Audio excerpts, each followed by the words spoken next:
O'sha davrning qattol siyosati Munavvar qori, Abdulla Qodiriy, Fitrat, Cho'lpon kabi ma'naviyatimiz yulduzlari qatorida Mirzo Qo'qonboyni ham chetlab o'tmadi. 30-yillarda Samarqand jadidlarining peshqadami bo'lgan adib ustidan organlarga chaquvlar, ko'rsatmalar berish avj oldi. Uning mustabid tuzumga yoqmagan aybi o'zbek millatidan chiqqanligi va millat uchun, xalq uchun ishlagan edi. Uni ko'p bora o'z tomonlariga og'dira olmagach, Qo'qonboy ham o'sha davrdagi mustabid tuzumning qora ro'yxatiga tushadi. Bu ro'yxatdagilarga esa rahm shafqat qilinmas edi. Mirzo Qo'qonboy 1916-yilda Jizzax qo'zg'olonidagi qatnashchilari ustidan bo'lib o'tgan sud jarayonida shaxsan ishtirok etib, mustamlakachilik siyosatining g'ayri milliy va g'ayri insoniy mohiyatini aniq hayotiy fakt va voqealar tasviri orqali Jizzax qo'zg'oloni xotira qissasida ro'y-rost bayon etgan.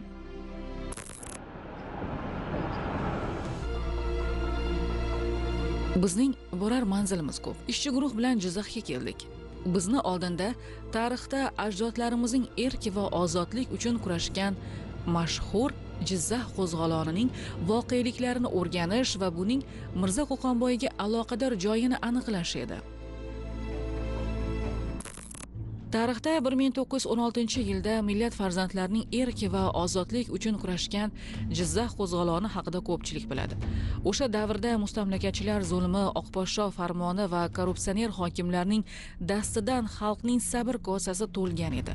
Bir necha ajdodlarimiz bir bo'lib mana shunday zulmga qarshi kurash qiladilar. O'sha qo'zg'olonga mardonavor boshchilik qilganlardan, millat ozodligi yo'lida kurashganlardan biri Abdurahmon Jevachi ismi bilan tanilgan insonning hozirda eng kichik nabiralari hayot ekan. Maqsadi tormor qilib, odamni olib ketib qul qilib ishlatamiz deydi. O'shanga bu qo'zg'olonni boshlagani biz qul bo'lmaymiz, qul bo'lib ishlamaymiz, o'lsak o'lamiz deb shuning uchun qo'zg'olon boshlagan bular. Ularni sotqinlar uydan ushlab olib keladi. Mana gilavorlarni 15 ta gilavor bor. Endi men hozir kitobda hammasini Nazirxo'ja Esham bor, Do'kchi bor, keyin Abdurahmon Jevachi uydan ushlaydi, keyin olib kelib o'rdaga butun hamma yoqni xonavayron qilgan, uylarga o't qo'ygan, yoqqan, o'ldirgan, boboy yosh qariga qaramasdan hali qilib jang qilganda yoqib bergan hammasini. Tiriklar yoqib bergan ko'plarni. O'rdaga 3 kun osib qo'yadi. 3 kun osilib turadi. Bizga bular qarshi chiqmasin endi. Boshqa inson ko'tarmasin deb. Keyin bu 3 kun osilib turgandan keyin bularni Samarqandda Murod Avliyo degan joyga borib hammasini ko'madi. 15 ta gilavorni. Siz o'sha Abdurahmon Jevachini avlodlaridansiz? Abdurahmon Jevachini 8 ta o'g'li bo'lgan, 4 ta qizi bo'ladi. Birinchi mana Islom, Norbek, Rustam, Dovil, Qorabek, Sarabek, Dostonbek. O'sha Sarabekida men eng kenja o'g'lidan eng kenja men qolganman. Men ham 49-yil tug'ilganman-da men. Bizga berilgan ma'lumotlarga ko'ra, ana shu Jizzax qo'zg'olonida ishtirok etganlar saqlangan qamoqxona ayni paytda prokuratura organlari tomonidan topilgan. Ishchi guruh bilan o'sha mash'um kunlarning ruhi saqlanib qolgan topilmaga bordik. Bu qanday bino va nima maqsadda qurilgan bu bino? Bu bino 1912-yil podshoh hukumati tomonidan Jizzax uyezdi egallab olinganidan so'ng qurilgan. Hukumat tomonidan va hibsxona sifatida foydalanilgan. Hattoki 1916-yilgi Jizzax qo'zg'oloni ishtirokchilari, rahbarlari aynan mana shu hibsxonada saqlangan va hattoki yer osti yo'llari orqali maxsus joylarga chiqib ular otilgan. Jizzax qo'zg'olonida 675 mingdan ortiq inson o'limga hukm qilingan. Mana o'rganishlar natijasida bitta hibsxonani o'zida 4 kishi yoki 8 kishi saqlanishi mumkin bo'lsa, lekin aslida 20-30 talab insonlar saqlanganligi to'g'risida va hattoki ularni o'lim jazosi belgilangan mahal o'sha yer osti yo'llari orqali maxsus belgilangan o'sha otuv qatlgohlarda ularni qatl qilishgan. Endi Baxtigul opa, masalan, shu paytgacha bu ma'lumotlar jam bo'lmagan, to'g'rimi? Bu birinchi marotaba aniqlanayotgan obyekt, to'g'rimi? Qanday aniqladingizlar bu? bu obyekt to'g'risida men o'zim talabalik davrimda eshitgan edim, lekin o'sha qayerda joylashganligini, boshqasini aynan mana shu hududlar, xuddi shu hudud menga ko'rsatilar edi. Talabalik davrimizda tarix fakulteti talabasi bo'lganligimiz uchun albatta biz uchun qiziqarli bo'lgan bu yerdagi ma'lumotlar va mana yillar o'tsa-da mana imkoniyat berildiki, sizlarga ham o'z tashakkurimni bildirib qolaman. Viloyat prokuraturasi bilan birgalikda men iltimos qildim, ko'raylik, mana shunaqa bino bor bu yerda, hibsxonalar bor. Aynan 16-yilgi davrda hibs sifatida saqlangan bo'lishi mumkin deb taxmin bilan keldik. Siz bizga bergan ma'lumotlarga ko'ra, demak, mana shu bino 12-yilda qurilgan bo'lsa, 12-yilda oradan 4 yil o'tib, demak, Jizzax qo'zg'oloni bo'ladi va aynan Jizzax qo'zg'oloni ishtirokchilarini, begunoh shaxslarni mana shu yerga kiritib, demak, har xil azoblar va oxir-oqibatda o'limga hukm qilingan bino sifatida baholanadi. Lekin shu kungacha biron marotaba bu bino aynan shu bino ekanligi haqida ma'lumotlar, og'zaki ma'lumotlar bor edi, lekin ishchi guruhimiz tomonidan, to'g'rimi? Ishchi guruhimiz, ya'ni Bosh prokuratura va Qatag'on qurbonlari xotirasi muzeyi dan iborat ishchi guruhlar tomonidan aynan siz boshchilik, mana Rahimjon aka boshchilik, mana shu bino topildi. Buning uchun tashakkur bildiramiz. Oybek Sultonboyev shaqatdan aytib o'tdi, mana bu o'tirgan joyimizda hozir Qizil armiya shtabi va turmasi deb nomlangan ekan. Biz o'sha ma'lumot olgandan keyin o'rganishdik. Bu yerda asosan o'sha xalqimizning mustaqilligi uchun, qadriyatlar uchun kurashgan insonlar, qarshi chiqqan inson, o'sha davrda qarshi chiqqan insonlar olib kelib, demak, azob berib, ta'zir o'tkazib, demak, tergov olib borib, jazolangan, qatl etilgan. Bu yerda hozir 17 ta xonalar mavjud. Shundan 16 tasi maxsus o'sha kameralar, mahbuslar saqlaydigan kameralar, bitta tergov xonasi bor. Shu yerda o'zida, mana shu yerda o'zida tergov qilinib, aniqlaganimizda biz kelib so'ragandik, bunga kirsak bo'lamizsak, shu tepasida asosiy ishxona, pasti podval. Podval ekanligini aytib taqatdi, lekin podval eshiklari mixlab tashlangan holatda ekan. Yerto'lasi muzlangan ekan, bu yerga kirishga bota normasi ekan ular o'zi ham. O'sha Jizzax qo'zg'olonida bir vaqt o'zida mana shu 16 ta kamera desak, 16 ta kameraga bir vaqt o'zida 300 ga yaqin fuqarolarimiz, mustaqillik uchun kurashgan shaxslarimiz olib kelib, bir vaqt o'zi yopib, shunda Abdurahmon Jibachi rahbarlik qilgan o'sha kishilar, o'sha kishining izdoshlari hammasi yopib, shu yerda o'zida tazyiqqa uchragan, shu yerda o'zi jazo bo'lgan, shu yerda o'zi endi aytishiga qaraganda og'zi o't keladigan gaplar, shu yerda o'zida o'lim jazolari ham shu yerda o'zida ijro qilingan degan ma'lumotlar bor. Endi haqiqatda mana Irodaxon bilan ko'ryapmiz. Mana kirganimizdan binoni qanchalik bir musibat ko'rganligini, og'irlik ko'rganligini, haqiqatda jinoyat sodir qilgan bo'lsa-yu, bu joylarga demak jazo o'tash uchun kirganda u mayli edi, lekin nohaqdan tuhmat bilan vatan ozodligi uchun kurashib va shuni natijasida millatchi deb, vatan xoini deb olib kirib mana shu joylarda qatl etilishi, endi bu hech qanday keyin yana bir narsa, maxsus 8 kishiga mo'ljallangan ikki qavatli karavotlar bor. Maqtulov. Mirzo Qo'qonboyni mana shu jarayonda Jizzax qo'zg'olonidagi o'rni nima edi uni? Avvalambor shuni alohida ta'kidlash kerak. Mirzo Qo'qonboyev Jizzax qo'zg'oloni haqidagi tarixiy hujjatli romanida shunaqa bitta misra ketadi. Jizzax qo'zg'olonlarining ishtirokchilari ustidan 3 bosqichda 3 ta sud bo'lib o'tadi. O'shandan birinchi sud hech qanaqa ulardan so'roq savol olmasdan aynan Jizzax shahrida mahkumlarni hibsxonada saqlagan va sud so'roqsiz o'lim jazosiga hukm qilgan degan ma'lumot ketgan. Mana shu o'sha hibsxona deb aytib ketilgan joy, mana shu tarixiy joy, mana shu joy. Ya'ni o'sha bu yerda saqlangan 100 dan ortiq odam sifatida aytib o'tilgan, ular shu so'roqsiz tarzda otibga tashalgan. Mana sizdagi ma'lumotlarga ko'ra bu 300 dan ortiq ekan.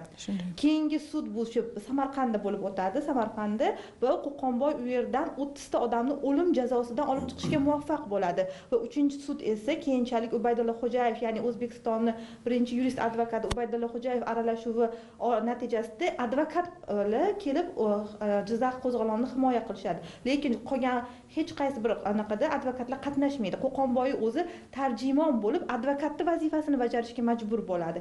Mana bizda bu tarixiy Qo'qonboy asarida shunchaki aytib o'tilgan, ya'ni birgina gap, ya'ni birgina so'zda hibsxona deb ketilgan hibsxonaga keldik, lekin mana undagi sharoitlarni, undagi dahshatlarni, o'sha qo'zg'alondagi odamlarni taqdiriga hech qanaqa bir qonuniylik nuqtai nazaridan to'g'ri kelmaydigan nima deydi tarzda jazolar qo'llanganini ko'rdik. Chunki odamni bilamiz, suddagina uni aybi isbotlanadi, to'g'rimi? Sudsiz hech qanaqa qatl qilish mumkin emas. Ya'ni o'sha davrdagi mustabid tuzumni qanchalik adolatsiz ekanligini ham bunda ko'rishimiz mumkin. Juda bir to'g'ri fikr etdilar. Mirzo Qo'qonboy o'zi tarjimonlik qilsa ham, lekin bir vaqtning o'zida xalqni mana shu musibatdan qutqarishlik vazifa ham borligini o'zida his qilgan. Lekin shunday jumla ketadi o'zining tarixiy qissasida Jizzax qo'zg'oloni degan. Ularning, ya'ni Jizzax qo'zg'olonida qatnashgan shaxslarning hukmlari oldindan belgilab qo'yilganligini bilardim.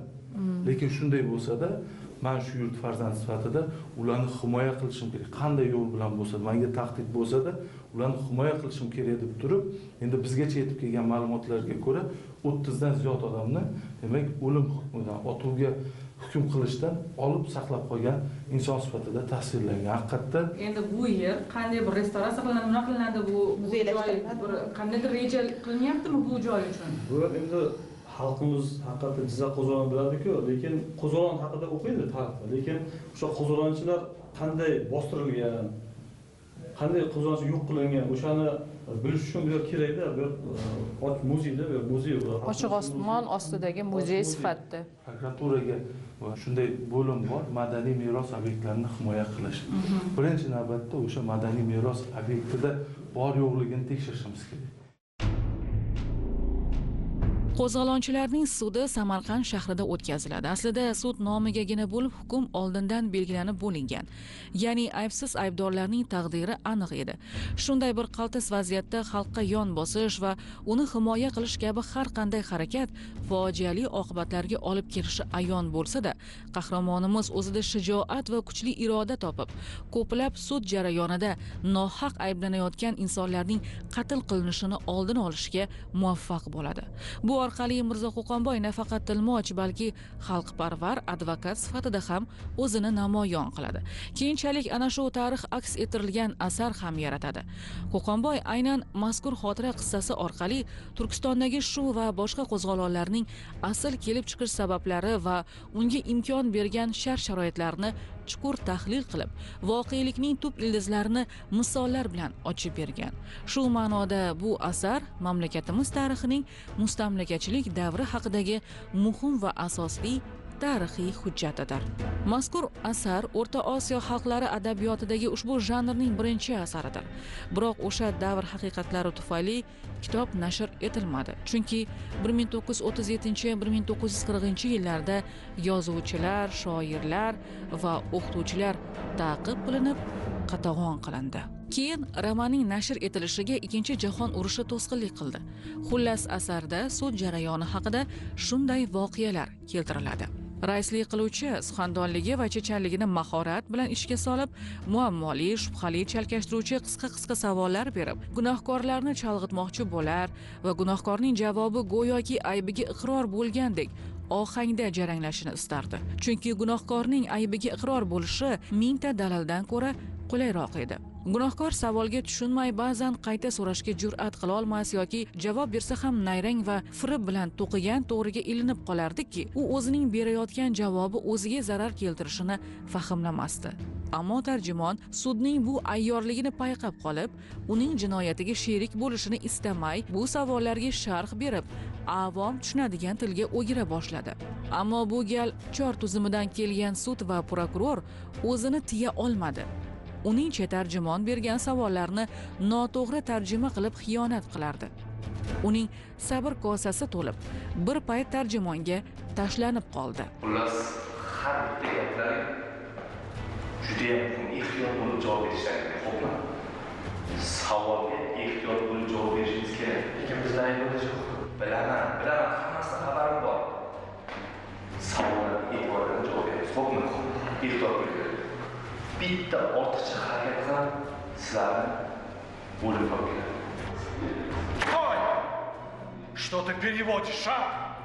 Menimcha, siz mening savollarimni noto'g'ri tarjima qilyapsiz. Bir og'iz gapimni mahbusga 10 og'iz qilib yetkazyapsiz. Mening gapimga gap qo'shmasdan aynan tarjima qilishingizni talab qilaman. Tarjimon o'zini sokin tutib javob qaytardi. Janob, siz adabiy tilda gapiryapsiz. Agar men sizning gapingizni aynan va so'zma-so'z tarjima qiladigan bo'lsam, qishloqning odami sizga nima deb javob beradi? Javob bergan taqdirda ham savolga muvofiq kelmaydi. Anglashilmovchilik yuzaga keladi. Agar siz gapingiz va savolingizni ochiqroq, aniqroq bayon qilsangiz, mening sharh berib o'tirishimga hojat qolmasdi. O'sha davrda sud ishi Mirzo Qo'qonboyning so'zamolligiga taslim bo'lgan edi. Shunday bo'lsa-da, millat uchun kurashgan qahramonlarning ayblanuvchi sifatida turganlari va ularning ayrimlari qatl hukmidan ozod bo'la olmadi. Ularning ko'pchiligi qatag'on qilindi.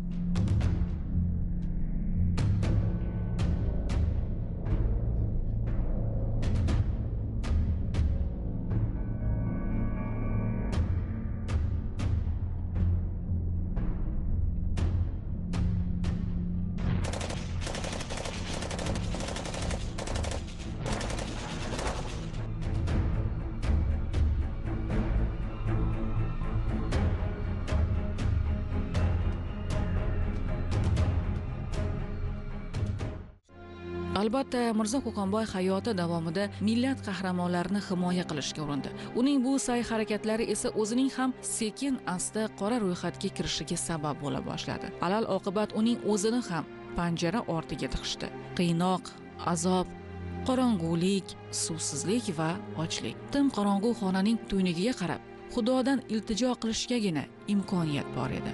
Yon atrofdagilar esa sekin-asta qatl edilar, izsiz yo'qolib ketishar edi. Qiynoqlar ortsa ortar ediki, ammo tugamas edi.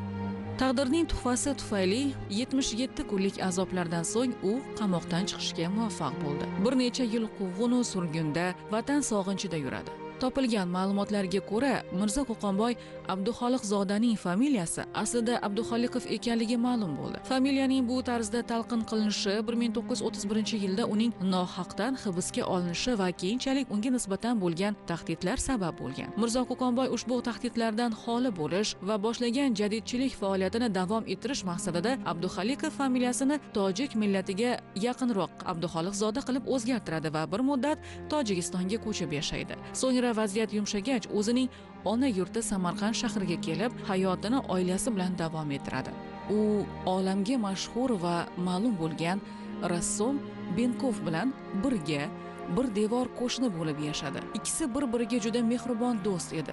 Shu qadar do'st ediki, Mirzo Qo'qonboy 1948-yilda vafot etgan bo'lsa, oradan bir necha oy vaqt o'tib, do'stining o'limidan iztirob chekkan Benkov ham olamdan o'tadi. Ammo u do'stining so'nggi kunlari aks etgan shoh asarni meros qoldirdi.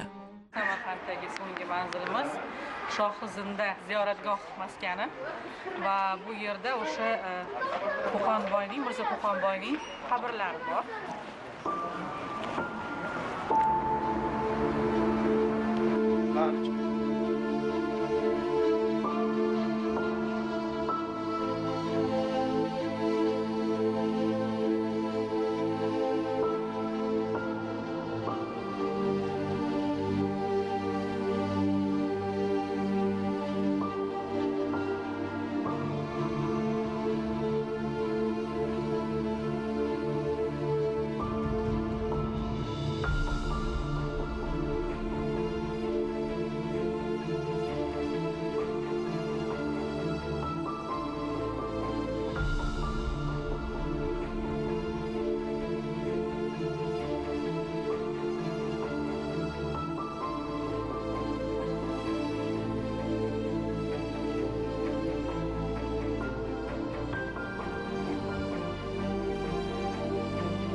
Bu tarix bir tarix edi. Undagi kechmishlar esa asrlarga tatagulik.